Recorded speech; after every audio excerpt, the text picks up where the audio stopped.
Hello बच्चों, एक बार फिर से आपका स्वागत है हमारे नए YouTube channel physics Guru by DD sir.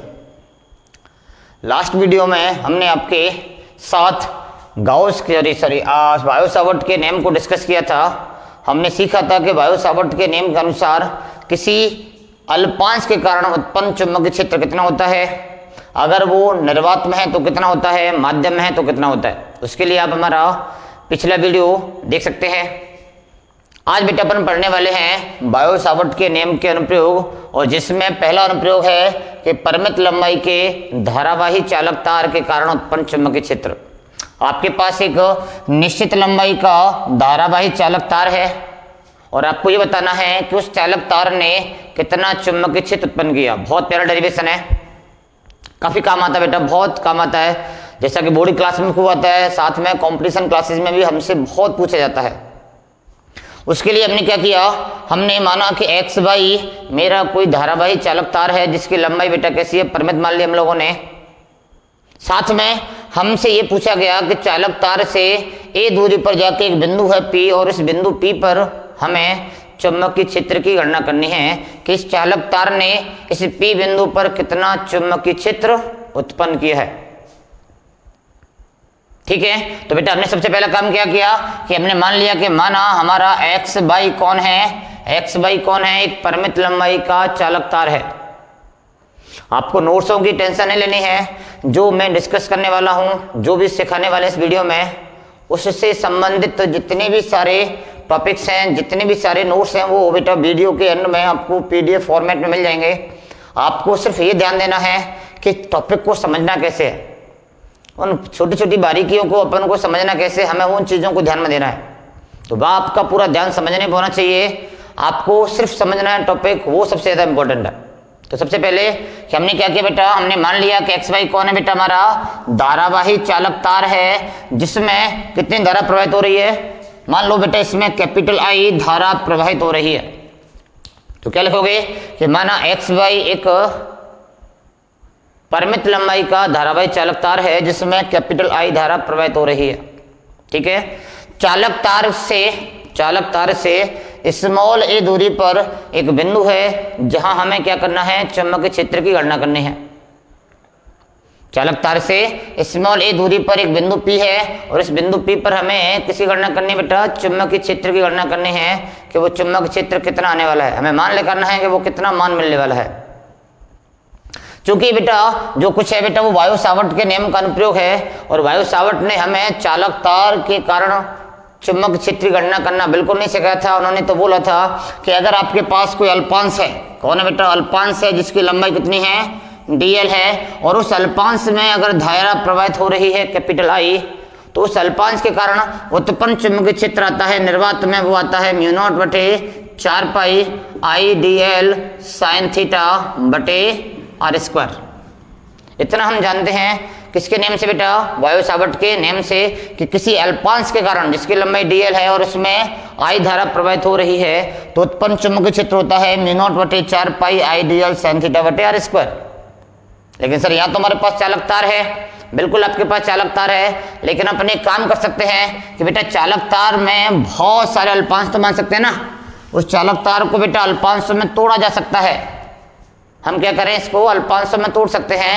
अब देखो सवाल को आसान बनाने के लिए मैंने क्या किया, मैंने बेटा एक काम किया कि बेटा चालक तार पर कहीं भी जहां आप चाहो, मैंने क्या किया कि जो आपका ये सेंटर पॉइंट था जहां से आपने उस दूरी को मापा है, वहां से एक एल डिस्टेंस नीचे गया और इस एल डिस्टेंस पर जाके मैंने एक अल्पांश मान लिया जिसकी लंबाई है डीएल। क्या लिखोगे, चालक तार के किसी अल्पांश के कारण हमें क्या करना है, सबसे पहले बिंदु पी पर चुंबकीय क्षेत्र की गणना करनी है। और अगर बेटा इस अल्पांश ने, जिस अल्पांश को बेटा हमने डीएल माना था, जिसकी लंबाई डीएल है, एलिमेंट है, हम ये मान लेते हैं कि बेटा इस एलिमेंट की बिंदु जो पी है बेटा उससे दूरी कितनी है बेटा, हमने आर मान ली। एलिमेंट की जो अल्पांश आपने काटा उसकी बिंदु पी से दूरी कितनी है बेटा, आर मान ली। और ये याद रखना, हमेशा याद रखना कि बेटा जो ए बिंदु, ये ए दूरी है, वो कैसी दूरी है, हमेशा लंबवत दूरी ली जाती है। कैसी दूरी है बेटा, हमारी लंबवत दूरी। चेक करो, जब वायु सावर्ट के नियम में हमने बात की थी तो बेटा उसमें एक थीटा भी आता था, और थीटा क्या था, अल्पांश एवं दूरी के मध्य बनने वाला कोण था क्या, इसलिए हमने इसको क्या मान लिया कि बेटा ये जो कोण है वो अल्पांश और दूरी के मध्य बन रहा है, इसलिए इसको क्या मान लिया हमने, थीटा मान लिया। तो सबसे पहले हमने क्या किया, दोबारा सुनो, कि माना एक्स वाई, आप चाहो तो लिख सकते हो कि माना एक्स वाई एक चालक तार है, परिमित लंबाई का धारावाही चालक तार है जिसमें कैपिटल आई धारा प्रवाहित होती है। चालक तार से स्मॉल ए दूरी पर बिंदु पी पर चुंबकीय क्षेत्र की हमें गणना करनी है। इसके लिए हमने क्या किया, चालक तार को डीएल लंबाई के अल्पांशों में, डीएल लंबाई के बहुत सारे अल्पांशों में विभाजित कर लिया, और उसी प्रकार का भी अल्पांश आपको दिख रहा है नीचे, हमें क्या करना है, इस अल्पांश के कारण बिंदु पी पर गणना करनी है। तो बताओ अल्पांश के कारण गणना करने के लिए हमारे पास अल्पांश के लिए बेटा एक नियम है, वायु सावर्ट का नियम। तो बताओ वायु सावर्ट के नियम अनुसार, वायु सावर्ट के नियम अनुसार अल्पांश के कारण, कहा बेटा, अल्पांश के कारण बिंदु P पर, कौन से बिंदु पर, बिंदु P पर उत्पन्न चुंबकीय क्षेत्र अगर लगाना चाहें तो बेटा उन्होंने ये बोला था कि अल्पांश के लिए गणना कर रहे हो तो उत्पन्न चुंबकीय क्षेत्र पहले तो छोटा वाला होगा dB, मतलब मान में बहुत छोटा होगा, और कितना मान लिया हमने, dB मान लिया।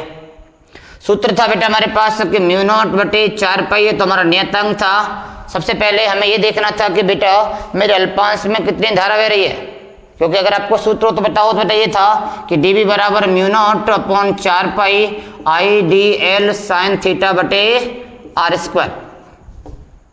तो म्यू नॉट बटे 4 पाई तो नियतांक हो गया, आई का मतलब था अल्पांश में प्रवाहित होने वाली धारा। हमारे अल्पांश में कितनी धारा बह रही है बेटा, यहाँ भी आई बह रही है, तो इसका मतलब आई आ गया। ये डीएल क्या था, अल्पांश की लंबाई थी, और हमने भी अल्पांश कितने काटा है, डीएल का काटा है, तो ये भी डीएल आ गया।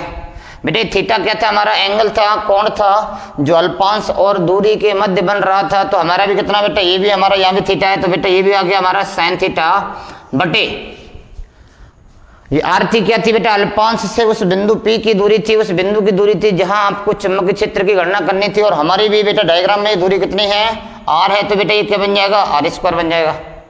यानी अल्पांश के कारण जो बिंदु P पर बिंदु P पर चुंबकीय क्षेत्र है उसका मान आ गया म्यू नॉट बटे 4 pi I D L sine theta बटे आर स्क्वायर। ये किसने दिया हमें, वायु सावर्ट के नियम ने। और वो वायु सावर्ट बेटा हमें इतनी हेल्प करते हैं कि एलिमेंट की वजह से अल्पांश के बारण कितना चुंबकीय क्षेत्र आता है उसकी ही गणना करके देते हैं। तार के लिए कभी भी कैलकुलेशन नहीं होती है। और अगर हमें तार के लिए गणना करनी है, कंप्लीट तार के लिए, तो बेटा अपन जानते हैं कि हमें क्या करना है, इसका इंटीग्रेशन करना है, समाकलन करना है। क्यों? क्योंकि इस प्रकार के बहुत सारे एलिमेंट हैं और हर एलिमेंट ने, हर अल्पांश ने बिंदु P पर अपना चुंबकीय क्षेत्र उत्पन्न किया होगा, और अगर उन सभी चुंबकीय क्षेत्रों को जोड़ना है तो बेटा हमें क्या करना पड़ेगा, समाकलन करना पड़ेगा। क्या करना पड़ेगा? समाकलन। उसके लिए पहली बात तो देख लो कि समाकलन करने के लिए बेटा चेक करते हैं कि इस समीकरण में, इस इक्वेशन में, इसको बेटा मैंने नंबर 1 दे दिया, कौन कौन सी भौतिक राशि ऐसी है जो बदल सकती है मेरे अल्पांश की वजह से। तो हो सकता है बेटा देख कर देखो म्यू नॉट बटे 4 पाई, तो नियतांक इसमें तो कोई फर्क पड़ने वाला है नहीं। आई का मतलब प्रवाहित धारा है, एलिमेंट चाहे आप कहीं भी ले लो, अल्पांश चाहे आप कहीं भी काट लो, धारा तो इतनी आने वाली है। डीएल, डीएल बदल सकता है क्या? हाँ जी, मैंने अल्पांश हो सकता है इतना बड़ा लिया, हो सकता है किसी बच्चे ने और छोटा सा ले लिया हो, किसी ने बहुत ज़्यादा ले लिया हो, किसी ने और छोटा ले लिया हो। बेटा अल्पांश की लंबाई कम ज़्यादा हो सकती है, दैट मीन्स यहाँ पर डीएल जो है एक परिवर्तनशील राशि है, उसका मान बदल सकता है। साथ में ये कोण के बारे में चेक करते हैं। बेटा अगर मान लो किसी बच्चे ने ये अल्पांश ऊपर ले लिया तो चेक करो, देखो कोण आपका बढ़ जाएगा। किसी बच्चे ने अल्पांश और नीचे ले लिया तो ये कोण आपका कम हो जाएगा। दैट मीन्स अल्पांश की स्थिति के अनुसार ये कोण भी बदल सकता है। तो दूसरी राशि जो मुझे मिली जो बदल सकती है बेटा, कौन थी वो? कोण। तीसरी आर की बात करते हैं, चेक करते बेटा ये आर का मतलब अल्पांश से बिंदु P की दूरी है। अगर ये अल्पांश से नीचे होता तो देखो ये आर भी बदल जाती, अगर ये अल्पांश ऊपर होता तो ये आर भी बदल जाती। कहने का मतलब ये हो गया कि समीकरण 1 में हमारे पास 3 राशि ऐसी हैं, एक तो लंबाई अल्पांश की, एक कोण हो गया और एक अल्पांश की बिंदु P से दूरी हो गई, जो तीनों क्या कर सकती हैं, अगर मेरा अल्पांश बदलता है अपनी जगह को, अपनी लंबाई को, तो तीनों आपस में बदल सकती हैं। तो इस प्रकार के समीकरणों का हम समाकलन नहीं कर सकते, इंटीग्रेशन नहीं कर सकते। हम इंटीग्रेशन उन्हीं का करते हैं जिनमें सिर्फ और सिर्फ एक ही भौतिक राशि बदल रही हो। यहाँ पर 3 बदल रही है, दैट मीन्स यहाँ समाकलन नहीं कर सकते। तो हमारा टारगेट ये है कि बेटा इस समीकरण में कुछ ऐसा करो कि समाकलन करना आसान हो जाए। तो उसके लिए बेटा हमने एक काम किया, आप देख रहे हैं ढंग से। बेटा मान लो ये बेटा बिंदु हमारा ए है, कौन सा नाम दिया बेटा हमने, बिंदु ए नाम दे दिया, ठीक है। तो बेटा आपको एक चीज दिख रही है, क्या देखना है एक बार कि समकोण त्रिभुज डायग्राम देखो कि समकोण त्रिभुज देखा आपको ए ओ पी दिख गया क्या, ए ओ पी में, ठीक। बेटा अपन ने ये थीटा था पहले से, ये 90 डिग्री का था। मैंने इस वाले कोण को बेटा मान लो ये मेरा कोण है फाई, मैंने एक नया नाम दे दिया इसको कि जो कोण बन रहा है वो कितना है बेटा, फाई कोण है। तो बताओ मुझे, हम जानते हैं कि बेटा त्रिभुज की एक प्रॉपर्टी होती है कि त्रिभुज के तीनों कोणों का योग 180 डिग्री होता है। कितना, 180 डिग्री। तो बताओ एक कोण तो बेटा थीटा है, एक कोण को कितना बेटा प्लस 90 डिग्री का है, और एक कितना मान लिया बेटा मैंने, फाई मान लिया। तो क्या इन तीनों का योग मेरे को मिलेगा 180 डिग्री मिलेगा क्या, सही है। और अगर मैं यहाँ से थीटा का मान निकालूं तो बेटा थीटा देखो कितना बनेगा 180। तो पहले से ये इनको उठा के इधर ले गया, इसको उठा के इधर ले गया, तो ये माइनस का हो गया और ये भी क्या माइनस का हो गया क्या। तो बताओ थीटा का मान बेटा 180 में से 90 गया तो कितना बना, 90 माइनस के 5 बन गया। और मुझे थीटा नहीं चाहिए था, मुझे तो साइन थीटा चाहिए था, इसलिए मैंने क्या कर दिया, दोनों साइडों में लगा दिया साइन। तो मुझे ये तो बन गया साइन थीटा और ये बन गया साइन 90 माइनस के 5। और हम जानते हैं कि साइन 90 माइनस के थीटा तो सर होता है कॉस थीटा, तो इसलिए आ गए कॉस 5। और हमारे पास आंसर निकल गया साइन थीटा बराबर कॉस 5। हमने जो भौतिक राशि थी यानी जो राशि थी थीटा वो बदल रही थी, हमने उसको नई राशि में चेंज कर दिया जो क्या है फाई, यानी जो कोण थीटा था अब वो ये थीटा कोण नहीं बेटा, वो कौन सा बना दिया हमने, उसको बदल दिया फाई में। यानी गणना अपन करने वाले हैं बेसिकली इस कोण में गणना करने वाले हैं। यानी अगर बची हुई भौतिक राशि लंबाई और त्रिज्या ये भी अगर फाई के पदों में आ जाए तो बेटा मेरा काम बड़ा आसान बन जाएगा, मैं आराम से गणना कर पाऊंगा। क्योंकि उस केस में मेरे समीकरण में सिर्फ एक ही भौतिक राशि होगी जो बदल रही होगी और वो कौन है, सिर्फ कोण। और ऐसे समीकरणों के लिए बेटा गणना करना बहुत ही आसान हो जाता है। तो पहला काम किया कि बेटा हमने साइन थीटा को बदला किसमें, फाई में, और हमारे पास समीकरण निकल के आ गया कि साइन थीटा बराबर कॉस फाई। और बेटा मैं इसको यहाँ रख देता हूँ, हमारे पास पहला इक्वेशन निकल के आया कि साइन थीटा बराबर कॉस फाई। जो बच्चे लिख रहे हैं बेटा आप अपने स्क्रीन को पॉज करके इसको नोट कर सकते हो और अपन आगे बढ़ते हैं, ठीक है। तो बेटा पहला जो इक्वेशन हुआ वो हमारे पास क्या निकल के आया, हमारे पास निकल के आया कि साइन थीटा बराबर कॉस फाई, ठीक। अब एक चीज और थी बेटा, उसको मैं याद देता हूँ कि डीवी का मान हमारे पास था μ0/4 pi I D L sine theta बटे आर स्क्वायर। ये था समीकरण नंबर 1, ठीक है। अब बेटा बात करते हैं इसकी आर की बात करते हैं, तो वापस से वहीं चलते हैं, उसी समकोण त्रिभुज में चलते हैं कि समकोण त्रिभुज आपका ए ओ पी में देखो ये आर है क्या बेटा, ये हमारा कर्ण का काम कर रहा है क्या, कौन है ये हमारा कर्ण हो गया। और हम जानते हैं इस ए का मान तो फिक्स है बेटा, ये एलिमेंट चाहे कहीं भी ले लो, अल्पांश आप कहीं भी मान लो ऊपर से लेके नीचे तक, आपका ये ए बदलने वाला नहीं है, ये नियतांक राशि है। तो एक काम करता हूँ बेटा मैं आर और ए में एक संबंध ढूंढता हूँ और चेक करो बेटा समकोण त्रिभुज में ये इस फाई कोण के लिए, फाई के लिए ये तो बन गया आधार और ये कौन बन गया कर्ण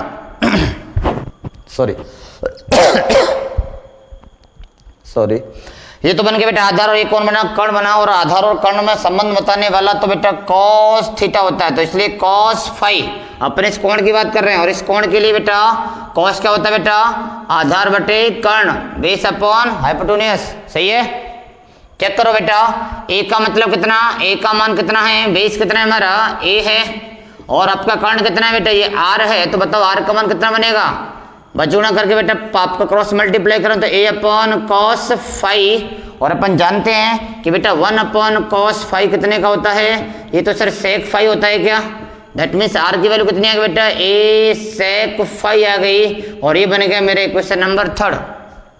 यानी मैंने आर को जो यहाँ पर बदल रहा था हमारे अल्पांश की जगह के अकॉर्डिंग मैंने उस आर को बदल दिया वापस से उस फाई में, क्योंकि ए तो कौन है, वो तो एक नियतांक है, कांस्टेंट है, उसके ऊपर कोई फर्क नहीं पड़ने वाला। लेकिन हमने क्या किया, जो डिस्टेंस आ रही थी, आर आ रहा था बेटा, उसको कन्वर्ट कर दिया अपन ने फाई।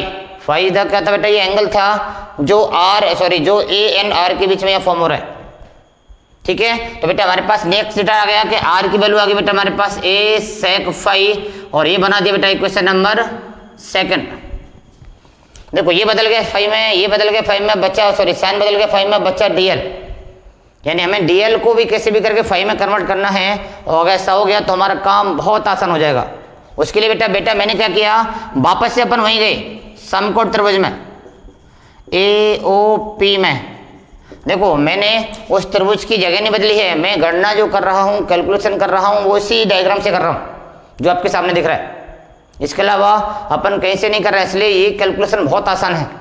एक ही त्रिभुज में से, एक ही ट्रायंगल जो है, एक ही त्रिभुज है, वहीं से गणना की जा रही है, सारी चीज़ें वहीं से कैलकुलेट की जा रही हैं, इसलिए ये डेरिवेशन बहुत आसान है।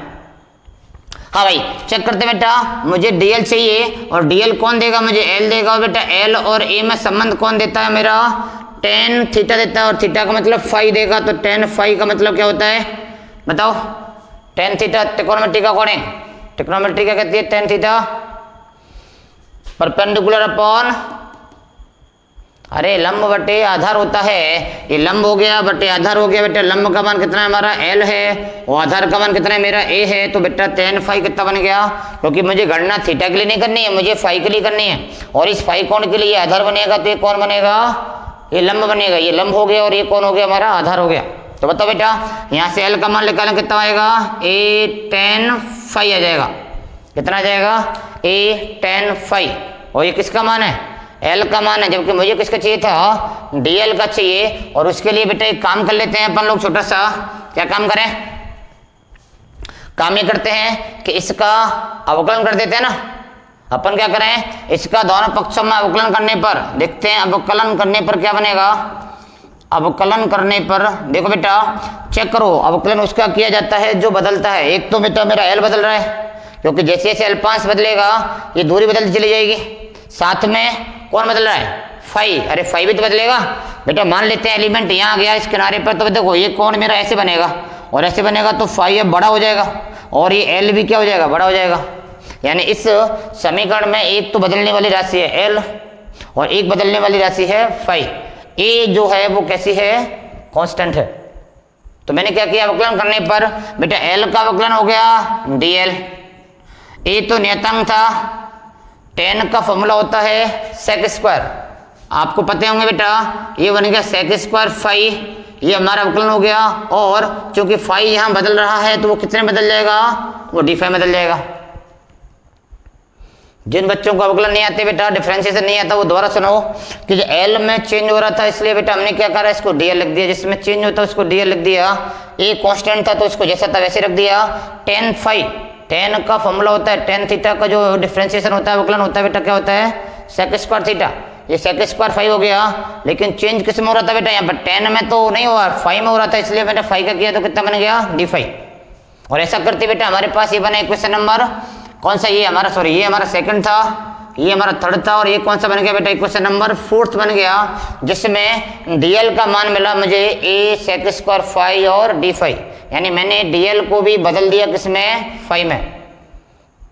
तो मेरे पास डेटा के अकॉर्डिंग बेटा डीएल बदल गया, साइन थीटा बदल गया, आर स्क्वायर बदल गया, सारे मान मैंने किस में बदल दिए, फाई में बदल दिए। और फाई में बदल दिए तो बताओ बेटा समीकरण बेटा हमारे पास समीकरण 2,3 व 4 से समीकरण 1 में मान रखने पर बेटा अपन क्या करें, अपने समीकरण 1 में जो हमारे पास ये था इसमें रख देते हैं अपनी वैल्यू जो 2, 3 और 4 से निकल के आई थी। और चेक करो क्या बनेगा, देखो ये बनेगा, इधर तो डी भी था बराबर म्यू नॉट बटे 4 पाई। ठीक है बेटा, आई तो कांस्टेंट है, उसका तो हमने कोई वैल्यू निकाली नहीं। चेक करो डीएल की वैल्यू कितनी निकल के आई, ये I A sec square phi D phi, सही है। और साइन थीटा बेटा कितना निकल के आया था, यह था कॉस फाई बटे में बेटा आर स्क्वायर है, और आर स्क्वायर की वैल्यू कितनी है हमारे पास, ए सेक स्क्वायर फाई। तो बेटा इसका बनेगा स्क्वायर, तो बनेगा ये ए सेक फाई का होल स्क्वायर, सही है। कोई दिक्कत है बेटा यहाँ तक? हमने सारी वैल्यू ली, समीकरण नंबर 2 से 3 से 4 से और कहाँ पुट कर दिया, समीकरण नंबर 1 में पुट कर दिया और हमारे पास वैल्यू कुछ ऐसे निकल के आ गई। अब बेटा इस वैल्यू को देखो गौर से, तो देखो यहाँ भी अगर उस ब्रैकेट को ओपन करेंगे तो म्यू नॉट बटे 4 pi I A sec square phi, मैं इसको कॉस को आगे लेता हूँ कॉस फाई और डी फाई पीछे चला गया बटे, बेटा इसको ओपन करो ब्रैकेट को तो बनेगा ए स्क्वायर और बनेगा सेक स्क्वायर फाई। तो देखो ये सेक स्क्वायर फाई से ये सेक स्क्वायर फाई गया, सही बात है क्या। और आपकी इस ए से हमारी एक ए चली गई और इन सभी को कट करने के बाद जो हमारे पास डेटा बनेगा उसके अकॉर्डिंग आएगा बेटा म्यू नॉट बटे 4 पाई। कितना आएगा, म्यू नॉट बटे 4 पाई। साथ में देखो बेटा एक तो बच्चा ऊपर आई, साथ में यहाँ बच्चा हमारा कॉस फाई और यहाँ बच्चा हमारा डी फाई और अपॉन में बेटा कौन रह गया, एक हमारी ए बची। कुछ ऐसे आ गया हमारे पास कि I cos phi D phi upon A, यानी ये जो चुंबकीय क्षेत्र हमने उत्पन्न किया है किसकी वजह से, इस डीएल एलिमेंट की वजह से। कहाँ पर, बिंदु पी पर उस चुंबकीय क्षेत्र की मैग्नेटिक फील्ड की जो वैल्यू मिल रही है बेटा वो कुछ इस तरह से मिल रही है हमें, ठीक है। और अगर ये एलिमेंट की वजह से है, चेक करो बेटा इस इक्वेशन को ढंग से देखो, इसमें म्यू नॉट बटे 4 पाई अब कांस्टेंट हो गया, आई कांस्टेंट हो गया, ए कांस्टेंट हो गया, बदलने वाला कौन है, सिर्फ फाई है। और बेटा अब इसमें इस इक्वेशन में जो भौतिक राशि बदल रही है वो एक ही हो गई, जबकि इस वाले में कितनी थी, 3 थी, तो वहां हमें सॉल्व करने में दिक्कत आ रही थी, लेकिन अब हमें इसको सॉल्व करने में कोई दिक्कत नहीं आने वाली। क्यों, क्योंकि हमने 3 भौतिक राशियों को बदल के कर दिया बेटा, एक में कन्वर्ट कर दिया और वो कौन है, हमारी फाई है। और अगर ये एक भौतिक राशि है तो बताइए बेटा इस भौतिक राशि की वजह से अपन क्या कर सकते हैं, संपूर्ण तार में जितना भी चुंबकीय क्षेत्र उत्पन्न हुआ उसकी क्या कर सकते हैं बेटा अपन गणना। तो बताओ, अतः संपूर्ण चालक तार के कारण उत्पन्न चुंबकीय क्षेत्र ज्ञात करने के लिए क्या करना चाहिए बेटा, समाकलन कर दें क्या। और जब समाकलन करेंगे, इंटीग्रेशन करेंगे तो छोटा सा डीवी बन जाएगा, बड़ा सा डीवी, ये बड़ा भी बन गया और इधर हो जाएगा बेटा इंटीग्रेशन, तो म्यू नॉट बटे 4 पाई आई कॉस फाई, ये बना डी फाई अपॉन बन गया बेटा ए। सही है, कोई दिक्कत है क्या, चेक कर लो। क्या बेटा फाई की कुछ वैल्यू दे रखी है क्या, कुछ लिमिट बन सकती है क्या, तो हो सकता है देखो ये ऊपर वाला सिरा हो गया, जब एलिमेंट मेरा टॉप पे बना होगा तो क्या फाई मेरा कुछ ऐसे बन रहा होगा क्या, जब ये अल्पांश मेरा यहाँ होगा तो बेटा फाई कुछ ऐसे बना होगा, और जब ये एलिमेंट मेरा नीचे रहा होगा इस बिल्कुल बॉटम पर यहाँ, तो क्या मेरा एलिमेंट बेटा कुछ ऐसे बना होगा, यानी जो मेरा फाई बनेगा क्या वो ऐसे बनेगा। सही है। और बेटा मान लेते बेटा इस एज के सारे यानी इस किनारे से जो बनने वाला कोण है बेटा वो जो ये वाला है बेटा, यहाँ से लेके यहाँ तक का ये कोण है बेटा, ये मान लेते हैं हमारा फाई 1 है, और इस किनारे से बनने वाला जो कोण है ये वाला यहाँ से लेके यहाँ तक का बेटा उसको अपन फाई 2 मान लेते हैं। तो क्या ये फाई 1 और फाई 2 के हमारी सीमा बन जाएंगी क्या, ये लिमिट बन जाएंगी, क्योंकि हम जानते हैं बेटा इससे नीचे एलिमेंट को आप नहीं मान सकते हो और ना ही इससे ऊपर मान सकते हो। तो बेटा जो मेरी सीमा बनेंगी, लिमिट बनेंगी फाई 1 से लेके फाई 2। लेकिन हम ये भी तो जानते हैं कि देखो ये बेटा गणना यानी कोण का जो मापन हो रहा है वो इस लाइन के अनुदेश हो रहा है, इस वाली लाइन के अनुदेश। तो एक तो बेटा ऊपर चल रहा है और एक नीचे आ रहा है, सही है, एक ही रेखा के साथ चल रहे हैं, एक कोण तो ऊपर बन रहा है और एक कोण किधर बन रहा है, नीचे बन रहा है। तो एक तो कोण बेटा माइनस माना जाएगा और एक कोण कैसे माना जाएगा, प्लस वाला। हाँ, अगर दोनों कोणों की गणना सेम दिशा में होती है, सेम डायरेक्शन में होती है तो दोनों को चिन्ह प्लस ले लेते हैं अपन लोग। लेकिन यहाँ एक तो बेटा ऊपर जा रहा है और एक नीचे आ रहा है, दैट मींस एक तो इनमें माइनस वाला बनेगा और एक क्या बनेगा, प्लस वाला। इसलिए बेटा लिमिट डाल दी बेटा माइनस के फाई 1 से लेके फाई 2, ये माइनस का हो गया तो ये किसका हो जाएगा बेटा, ये प्लस का हो जाएगा। सही है। और जैसे बेटा आपकी लिमिट बनी माइनस के फाई 1 से फाई 2, तो गणना करना बहुत आसान है कि सबसे पहले कांस्टेंट जो है उनको बाहर निकाल दो। तो म्यू नॉट मुझे कांस्टेंट दिखा, मुझे आई कांस्टेंट दिखा, मुझे 4 पाई कांस्टेंट दिखा, मुझे ए कांस्टेंट दिखा, ये सारे के सारे कांस्टेंट थे। ये बना बेटा माइनस के फाई 1, ये बना फाई 2, अंदर फंस गया हमारा कॉस फाई और बन गया बेटा ये हमारा डी फाई। ये किसकी वैल्यू आ रही है, कंप्लीट चुंबकीय क्षेत्र की, जिसकी बेटा उत्पत्ति कहाँ हुई है, बिंदु पी पर, जो किसने किया है, तार ने। हो सकता है कई बच्चों को अभी कोण में सस्पेंस हो, तो बेटा वापस सुनो कि कोण की गणना हो रही है वो दोनों दिशा में हो रही है। एक तो ऊपर वाली दिशा ऊपर जा रहा है बेटा आपका ये तार, यहाँ से देखो ऐसे ये ऊपर घुमा ऐसे करके और एक बार नीचे घुमाए, ठीक है। तो अपन जानते हैं नीचे वाले कोण बेटा माइनस में ले जाते हैं और ऊपर वाले कोण कैसे होते हैं हमारे प्लस में। ठीक है ना अपन लोगों ने ऐसे देखो एक बार कि हमारा बेस है तो बेटा जैसे मान लो 30 डिग्री का होता था तो नीचे वाला कोण कितने का ये हमारा ये -30 का मानते थे अपन लोग। उसी बेसिस पर बेटा हमारे कोण हो गए, एक तो आपका हो गया माइनस के ये नीचे वाला तो हो गया -φ1 और ऊपर वाला हो गया हमारा प्लस के φ2। चलो आगे करते हैं बेटा, इंटीग्रेशन करो, समाकलन करते हैं। μ0i/4πa, हाँ जी cos फाई का समाकलन होता है बेटा sin फाई। ऊपर वाली लिमिट हमारी φ2 है, नीचे वाली लिमिट है बेटा माइनस के φ1। cos फाई का समाकलन क्या होता है बेटा sin फाई होता है और अपन इसको खोलना जानते हैं। एक बार तो अपर लिमिट पुट करेंगे, उच्च सीमा रखते हैं, इसके बाद माइनस का चिन्ह लगाते हैं, इसके बाद रखते हैं बेटा निम्न सीमा। तो बताओ b बराबर μ0i/4πa। एक बार तो जहां जहां फाई है वहां क्या पुट कर देंगे अपन φ2 पुट कर देंगे तो बन जाएगा बेटा sin φ2। सही है। इसके बाद क्या रखेंगे माइनस का चिन्ह लगाएंगे, इसके बाद जहां जहां 5 आएगा बेटा वहां क्या रख देंगे बेटा माइनस के φ1 रख देंगे और इस प्रकार से ये हमारा वो ब्रैकेट हो जाएगा ओपन। क्लियर है क्या। और हम एक चीज जानते हैं बेटा ये क्या लिखा हुआ है, ये लिखा हुआ है चूंकि हम जानते हैं कि साइन माइनस के थीटा जो वैल्यू होती है बेटा वो उसमें क्या माइनस का एंगल बाहर निकल के जाता है क्या, इसलिए ये माइनस का बाहर निकलेगा और एक माइनस पहले से था और एक इसने दे दिया तो माइनस माइनस कैसे बन जाएंगे बेटा ये बन जाएंगे हमारे प्लस वाले और प्लस बनते ही हमारे पास b का कुछ मान ऐसे मिलेगा कि b बराबर μ0i/4πa। ये बन गया बेटा sin φ2 और ये बन गया बेटा वो प्लस का बन जाएगा sin φ1। सही है। और ये होता है बेटा उत्पन्न चुंबकीय क्षेत्र का मान है जो इस तार ने कहाँ उत्पन्न किया बेटा बिंदु P पर। इस जगह पर ध्यान देने वाली बात है कि बेटा ये φ1 एंड φ2 जो कोण हैं वो चालक के सिरों से बिंदु P के साथ बनने वाले कोण हैं कि ऊपर वाले सिरे ने कितना बनाया नीचे वाले सिरे ने कितने बनाया वो कोण चेक कर लो और उन कोणों को बेटा पुट कर दो कहां पर φ1 और φ2 की जगह पर और हमें क्या मिल जाएगा, हमें मिल जाएगा उत्पन्न चुंबकीय क्षेत्र का मान जो किसने उत्पन्न किया है एक परिमित लंबाई के चालक तार ने कहां पर खुद से स्मॉल a दूरी पर स्थित बिंदु P पर। ठीक बच्चों, इस प्रकार बेटा हमारे पास उत्पन्न चुंबकीय क्षेत्र कितना आ गया, ये आ गया b बराबर μ0i/4πa ब्रैकेट के अंदर sin φ2 प्लस के sin φ1। इसको ऐसे लिख सकते हैं बेटा b बराबर सीक्वेंसली करें तो बेटा μ0i/4πa ये बन जाएगा sin φ1 प्लस के sin φ2। क्लियर है क्या, कोई दिक्कत। ठीक।